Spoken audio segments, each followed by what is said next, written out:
everyone, and welcome to Chapter 4 of Odyssey Recaps Below the Surface Edition. Just a reminder that if you'd like a shorter, shallower, and slightly sassier recap, head on over to my Just the Tea recaps, but for now, let's dive in. We last left off with Telemachus visiting King Nestor in hopes of finding word of his missing father, Odysseus. Nestor didn't have any information, but he recommended that Telemachus take a carriage and go to Sparta to ask King Menelaus if he had any word of Odysseus. Nestor's son Pisistratus is accompanying Telemachus on the journey. They're doing like a little road trip type thing. So this chapter opens with Telemachus and Pisistratus arriving at Menelaus's palace to find them celebrating a double wedding for two of Menelaus's children.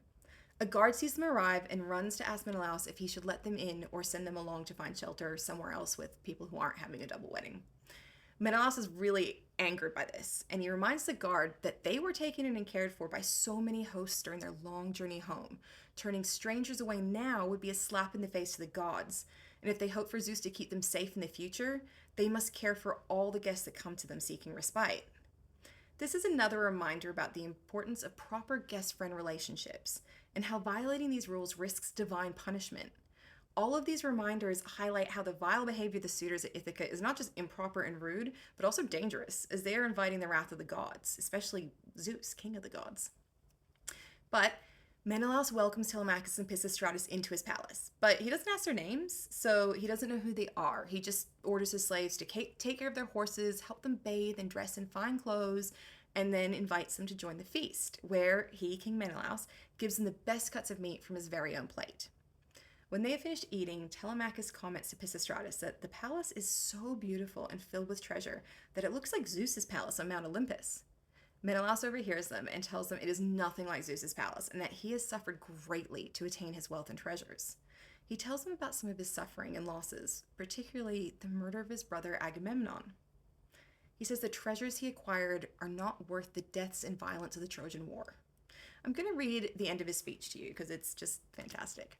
He says, "I wish I had stayed here with just a third of all the treasure I have now acquired. If those who died at Troy, so far from Argive pastors, were alive and well. I sit here in my palace, mourning all who died, and often weeping. Sometimes tears bring comfort to my heart, but not for long. Cold grief grows sickening. I miss them all, but one man most. When I remember him, I cannot eat or sleep, since no one labored like him, Odysseus.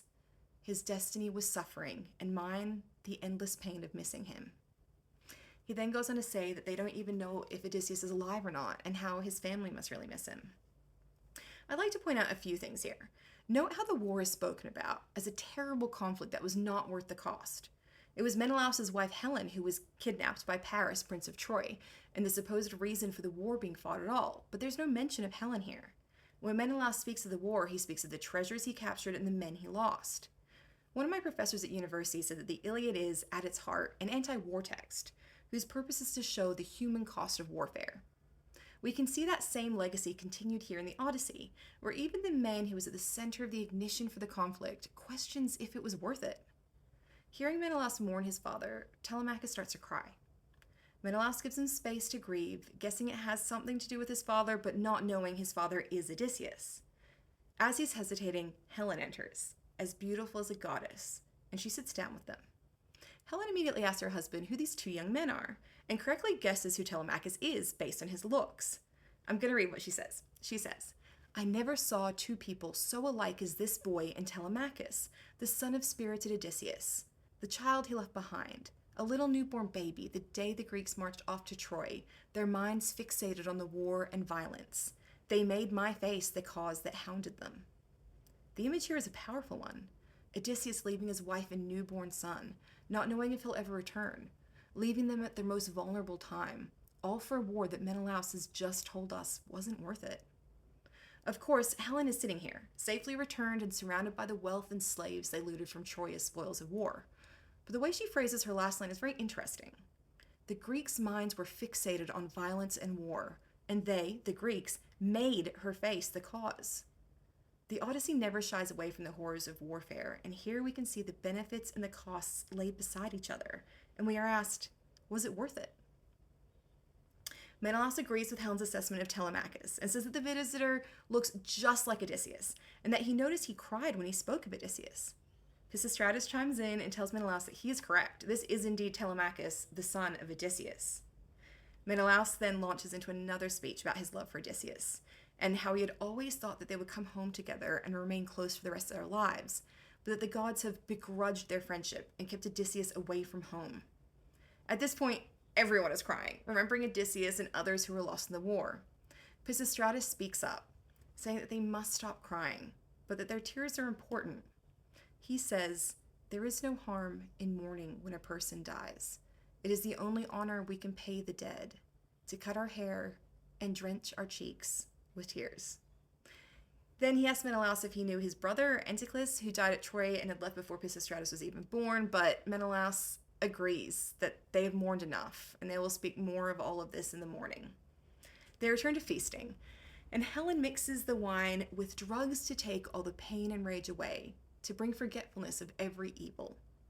She says the drugs are from Egypt, where the best drugs are produced, and they are so strong that once you've ingested them, your whole family could be murdered in front of you, and you wouldn't mind at all.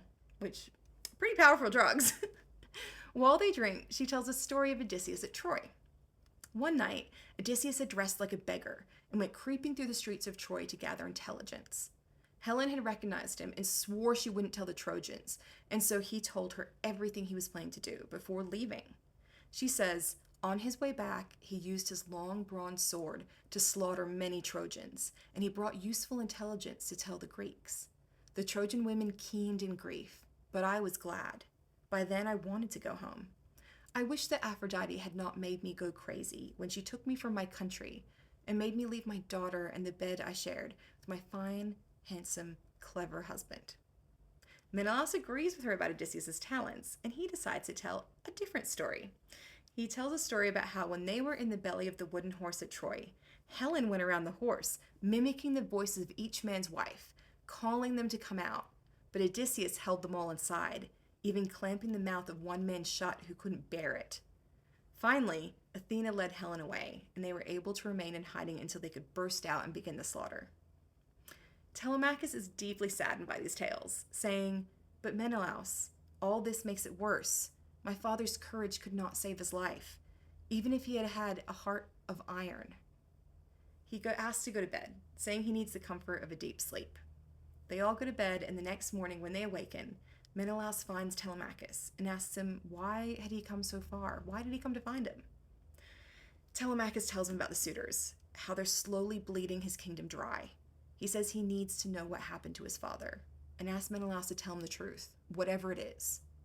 Menelaus is enraged at the suitors' behavior, and says that he hopes Odysseus slaughters them all when he returns.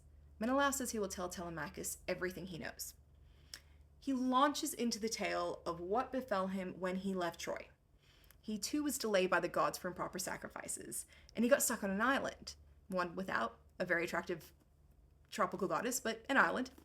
His men were starving, and he was searching for food when he came across a goddess. He begged her to help him, saying he had offended the gods, and he doesn't know which god is keeping him on the island, and begs her to tell him so that he can make amends and get home. She said she doesn't know, but if he can capture her father Proteus, an old sea god who lives on the island, Proteus will give him the information he needs to get home. She tells him to take his 3 strongest men and wait for Proteus to fall asleep, then grab him and hold him there. She warns that Proteus will struggle to escape, that he will change shape to every animal on earth and then water and holy fire. But Menelaus and his men must not let go. If they can hold him through all the changes, Proteus will eventually tire and bargain for his freedom with the information Menelaus needs to cross the fish-filled waters and go home. The next day, Menelaus takes his 3 most trusted men, and they go to the place she said her father will be at. The goddess comes back and brings them seal skins to wrap themselves in to disguise themselves as seals. They can't bear the smell, so she gives them ambrosia, the food of the gods, to rub on their noses. Then she digs a little hole and kind of buries them in the sand to hide them. They lie in wait on the beach, looking like sleeping seals. At noon, the god arrives with a herd of seals. He counts them all, counting Menelaus and his men alongside them. Then he lies down to sleep. As soon as he does so, Menelaus and his men leap on him and hold him down. He fights fiercely, taking one shape after another: a lion, a snake, a leopard, a boar, flowing water, a tree. But Menelaus and his men hold him down through it all. Finally, he gives up and asks Menelaus what he wants.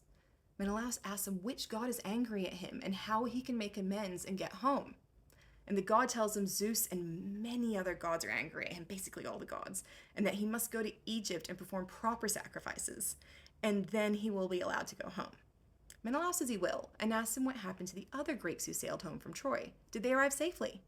Proteus tells him their fates, and Menelaus is horrified to hear of his brother Agamemnon's murder.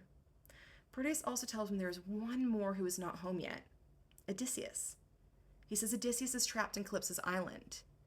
Menelaus releases him, goes back to his ships, sails to Egypt, and performs the sacrifices correctly, and then was finally allowed to go back home.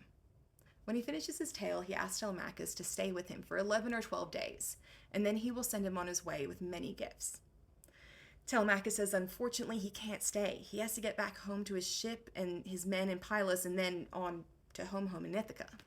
But he thanks Menelaus for his hospitality and does accept one gift of a silver and gold bowl made by Hephaestus, the god of metalwork. Then they have one more feast before they leave.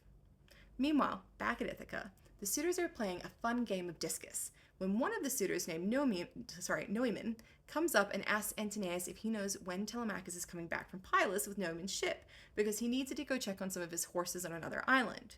Antinous is shocked to hear that Telemachus actually left Ithaca. They all thought he was still somewhere on the island.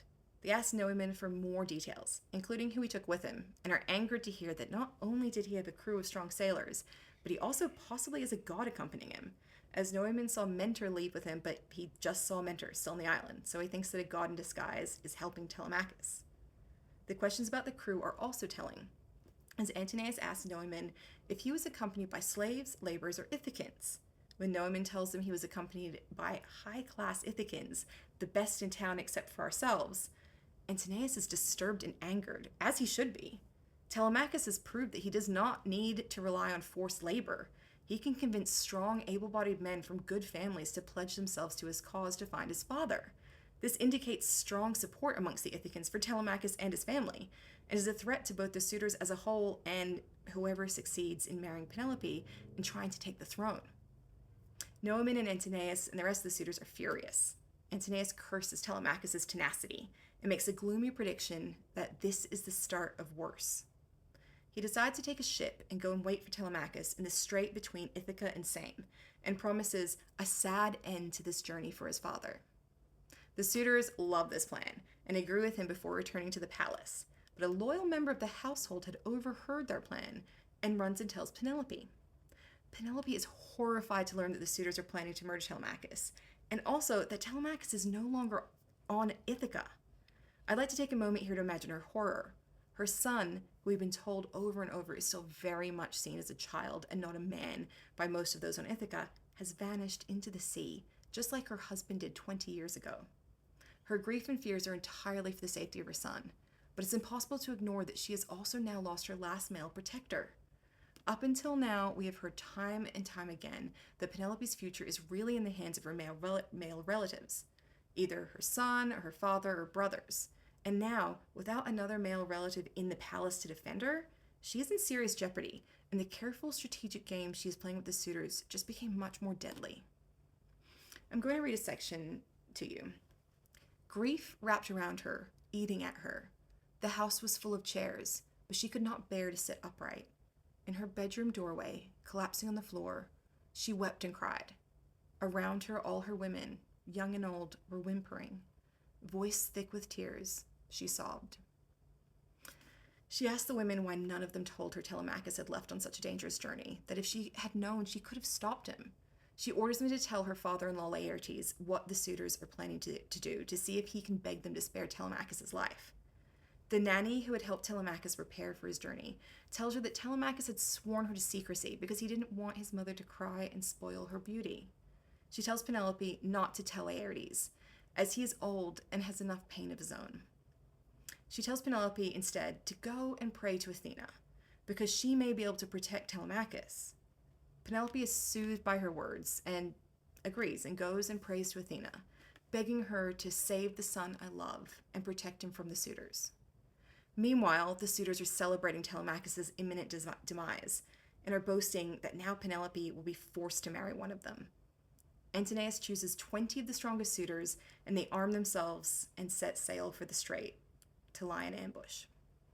Meanwhile, Penelope is lying in bed distraught, unable to eat or drink, worrying about her son. Her mind was like a lion caught by humans, terrified as they throng and circle around him, trying to trap him. But Athena has heard her prayers, and as soon as Penelope falls asleep, she sends a phantom spirit that resembles Penelope's sister, Euphemie, to her bedside. The spirit whispers to Penelope and says, "The gods who live at ease have no desire for you to weep or worry. Know your son is coming home. He has not wronged the gods." Penelope tells her she cannot stop worrying. She lost her husband, who despite his strength and all his exceptional talents, never came home. She says, "Now my dear son has sailed off in a ship, though he knows nothing of hardship in the world. He is a child. I worry for him more than for his father. I shudder. I am scared of what may happen at sea or in the country that he went to. He has so many enemies. They plan to murder him before he reaches home." I'd like to pause for a second here to consider that perhaps this is why Athena needed Telemachus to go on this journey. At home, he is surrounded by people who see him as a child or an obstacle, and this by itself can be deadly. If he doesn't believe in his own abilities and strengths, he won't be able to defend himself, let alone his mother, his household, or his kingdom. If he hopes to be king of Ithaca one day, he needs not only to survive, but to grow into a man that he and everyone else believes in. He cannot become the leader he needs to be if all he and everyone else see is a helpless child. The spirit tells Penelope not to worry, that the goddess Athena is guiding him. Now, we've been told over and over that Penelope is clever and cunning, and now we get an example, because despite her grief and shock, all her fears, and the fact that she is talking to the ghost of her sister sent by a goddess, her response isn't more worries or pleas for safety. Instead, she asks about her husband, saying that if this spirit is sent by Athena, she must know if her husband is alive or dead. The spirit responds, "I cannot tell you whether he is alive or dead. It is not good to speak of things intangible as wind." And this, I think, is one of the reasons the story of the Odyssey is still so effective and exciting to read today, thousands of years after it was first told. Because she's right. We don't know if Odysseus will make it home. Nothing is certain in Greek myth. Heroes die, gods can be trapped by men, and the good do not always defeat evil. Nothing is certain, even when you have a god on your side. But gods are powerful allies, and as the spirit leaves her, Penelope has a kernel of hope that wasn't there before. Meanwhile, the suitors arrive at the strait between Ithaca and Same and lie in wait, lurking as they prepare to ambush Telemachus. And that's where the chapter ends. Please join me next time in Chapter 5. See you there.